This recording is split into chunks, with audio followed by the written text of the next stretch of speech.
Meron daw silang source mga kachika na nagpapatunay na si Kimi at si Paulo ay nasa New York ngayon. At ang Kim Pao daw ngayon sa New York ay kasama si Akio.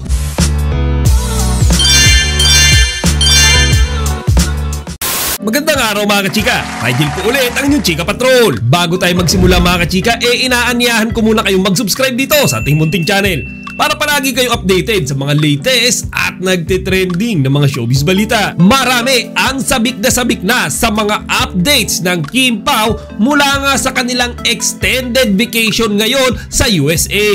Ngayon mga kachika, ako sa totoo lang talagang sinasaid ko na lahat ng mga update na pwede kong makuha, pero medyo mailap talaga silang dalawa mga chike.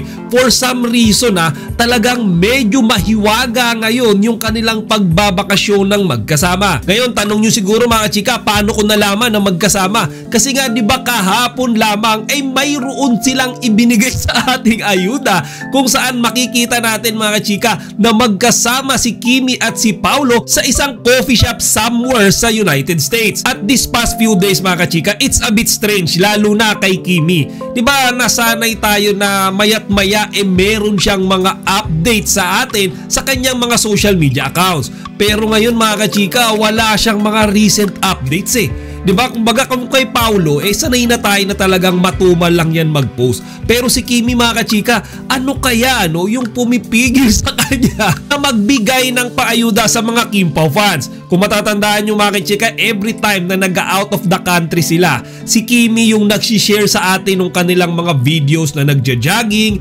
nagbabanding, kumakain. Ngayon yung post niya, yung kahapon kasama niya si Ate Edith, tsaka yung isa pa, yung nandun siya sa isang VIP club na nagre-rehearse para sa performance niya sa ASAP. So isa lang ang pumasok sa isip ko mga chike. Siguro kaya si Kimi hindi masyadong nagpo-post kasi things are getting a bit serious na sa kanilang dalawa ni Paulo ngayon. Siguro mga chika, meron silang mga bagay na gusto gawing private lamang. Kung bagay, they need privacy para mapag-usapan at magawa yung mga bagay na silang dalawa lang dapat ang nakakaalam. Pero panatag naman ang mga Kim Pao fans dyan mga chika, kasi nga base dun sa huling larawan na ibinahagi nila, makikita natin na si Kimi at si Paulo ang magkasama. Kasi kung tutuusin si Kimi pwede siyang sumama kay Maymay, kay Bel Mariano, or iba pang mga ASAP fellow host niya na mga babae. Pero mga chika, kasama niya talaga si Paulo. Ito nga mga chika, fresh na fresh pa ito.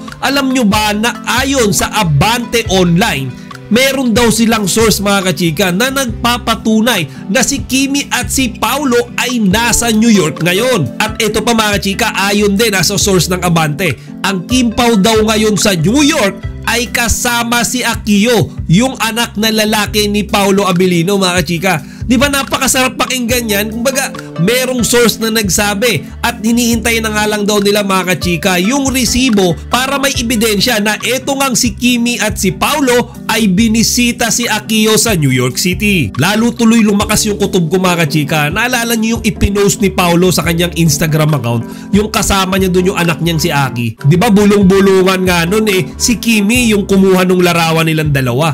So mga kachika, feeling ko totoo nga yung chismis na yan. Kasi sa nakikita ko mga kachika, si Kimi lang naman yung pinagkakatiwalaan ni Paulo tungkol sa kanyang pribadong buhay. At si Aki mga kachika, ayaw niyang i-expose sa media yan. Baka sabi niya sa dati niyang interview, gusto niyang magkaroon si Aki ng normal life. Ayaw niya na exposure sa media. Kaya siguro mga kachika, yan din yung dahilan kaya si Kimi hindi na muna nagpo-post ngayon, dahil syempre mga kachika, re-respeto niya kung ano yung gusto ni Paulo at para din masecure niya yung privacy ng anak nitong si Akio. O siya mga kachika, hanggang dito na lang muna. Sana huwag niyo kalimutang ibahagi ang inyong mga opinion dito sa comment section. Chika Patrol signing out. Chika, huwag niyong kalimutan mag-like, comment, and subscribe. Para sa iba pang mga celebrity news, i-click lamang ang mga videos na ito.